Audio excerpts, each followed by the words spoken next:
आता आपण round one admission process विषयी बोलूया.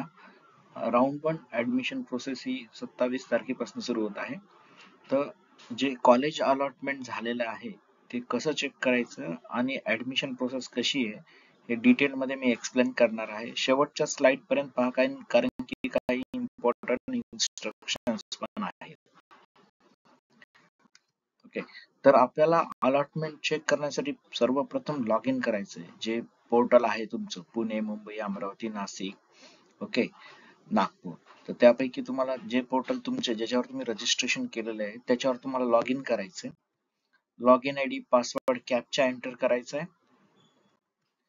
त्यानंतर तुमच्या लॉग इन मध्ये लेफ्ट साइडला चेक अलॉटमेंट स्टेटस नावाचं एक लिंक आहे. चेक अलॉटमेंट स्टेटस याच्यावर क्लिक करायचंय. त्यानंतर चेक अलॉटमेंट स्टेटस वर क्लिक केल्यानंतर तुम्हाला तुमचे डिटेल्स दिसतील.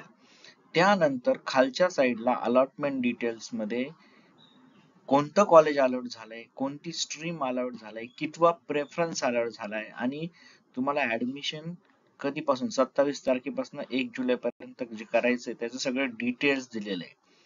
तर हे चेक अलॉटमेंट स्टेटस आहे. काही मुलांना ज्यांना अलॉटमेंट नाही झालं तिथे काहीही दिसणार नाही, कारण की त्यांचे प्रेफरन्स व्यवस्थित नसतील किंवा त्या हाय कट ऑफ गेला असेल म्हणून त्यांना अलॉटमेंट झालेलं नसेल. तर चेक अलॉटमेंट स्टेटस मध्ये तुम्हाला कोणतं अलोकेट झालंय कॉलेज ते डिटेल्स मध्ये दिसेल. त्यानंतर जे नेक्स्ट पार्ट आहे, जर तुम्हाला हे ऍडमिशन कन्फर्म करायचं असेल तर प्रोसीड टू ऍडमिशन या बटनवर क्लिक करा. मी परत म्हणतो, तुम्हाला जर हे कॉलेज कन्फर्म करायचं असेल तर प्रोसीड टू ऍडमिशन या लिंक वर तुम्हाला क्लिक करायचंय. त्यानंतर जेव्हा तुम्ही प्रोसीड टू ऍडमिशन या बटनवर क्लिक करणार तेव्हाच ते कॉलेजमध्ये तुमची एक्सपेक्टन्सी क्रिएट होणार. कॉलेजच्या लॉग इन मध्ये तुमचा जो नाव आलेला आहे ते ऍक्टिव्ह होणार. तुम्ही जर प्रोसीड टू ऍडमिशनला क्लिक नाही केलं तर कॉलेज तुम्हाला सांगेल लॉग इन करा आणि परत प्रोसीड टू ऍडमिशन करा. त्यामुळे तुम्ही कॉलेजला जायच्या अगोदर प्रोसीड टू ऍडमिशन या बटनवर क्लिक करायचंय आणि त्यानंतर तुम्हाला कॉलेजला व्हिजिट करायची. त्या अगोदर तुम्हाला डॉक्युमेंट्स अपलोड करायचे. अपलोड रिक्वायर्ड डॉक्युमेंट सेक्शन एक तुमच्या लेफ्ट साइडला आहे. त्यामध्ये जे काही तुमचे 10th चे मार्कशीट, LC, हे जे जनरल कॅटेगरीच्या मुलांना, रिझर्व कॅटेगरीच्या मुलांना त्याच्यापेक्षा थोडे ऍडिशनल डॉक्युमेंट्स आहेत, जसे कास्ट सर्टिफिकेट, नॉन क्रिमिलियर. जर नॉन क्रिमिलियर नसेल तर हमीपत्र हे अलाउड केलेलं आहे गव्हर्नमेंटने. तर हे डॉक्युमेंट्स जे रेड सेक्शन मध्ये दिसतात ते फक्त रिझर्व कॅटेगरीच्या मुलांना आहे. अंडरटेकिंग, हमीपत्र, कास्ट सर्टिफिकेट, नॉन क्रिमिलियर. हे सर्व डॉक्युमेंट तुम्हाला कॉलेजला जायच्या अगोदर अपलोड करायचे. खाली दिलेले इन्स्ट्रक्शन नीट वाचायचे. त्यानंतर तुम्हाला कॉलेजला व्हिजिट करायचं. तर तुम्ही कॉलेजला गेल्यानंतर तुम्हाला जी काही तिथली फी पे करायची आहे, जे काही डॉक्युमेंट्स कॉलेजचे ऑथॉरिटीज मागतील त्यांना ते डॉक्युमेंट्स द्यायचे.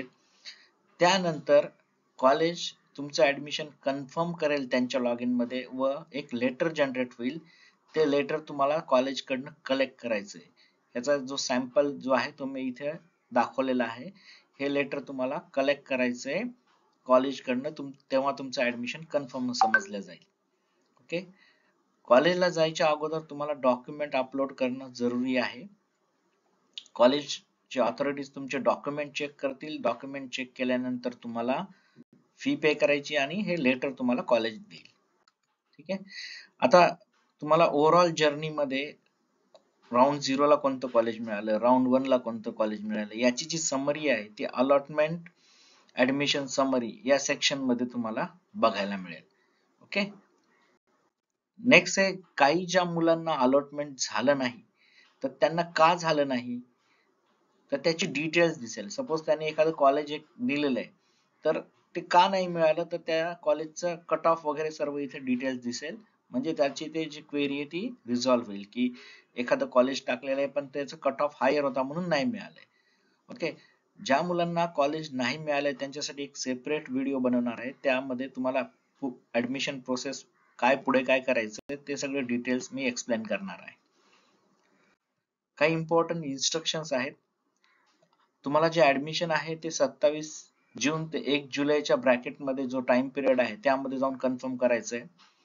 ज्या मुलांनी इन हाऊस आणि मायनॉरिटी कोटामध्ये राऊंड 0 मध्ये ऍडमिशन घेतलेलं आहे त्यांना आम्ही राऊंड 1 ला कन्सिडर केलेले नाही. ज्या मुलांनी राऊंड 0 मध्ये ऍडमिशन घेतलंय ते या राऊंडला इलिजिबल झालेले नाहीयेत. परत एक इम्पॉर्टंट इन्स्ट्रक्शन रिपीट करतोय, जर तुम्हाला पहिलं कॉलेज मिळालं असेल तर तुम्ही ते घ्यावं, नाही घेतलं तर तुम्हाला पुढच्या राऊंडला कन्सिडर करण्यात येणार नाही. ओके. त्यानंतरचं जे इन्स्ट्रक्शन आहे, ज्या मुलांना दुसरं ते 10वं या मध्ये जे ऑप्शन्स मिळाले आहेत त्यांनी ते ऍडमिशन कन्फर्म केलं तर त्यांचं कन्फर्म होईल, त्यांनी नाही घेतलं तर ते पुढच्या राऊंडला कन्सिडर केले जातील. सो हे काही इम्पॉर्टंट इन्स्ट्रक्शन आहेत. Admission related, career guidance related तुम्हाला काही क्वेरी असेल तर तुम्ही या चॅनलला सबस्क्राईब करा, कमेंट करा. Thank you very much for watching this channel. Thank you.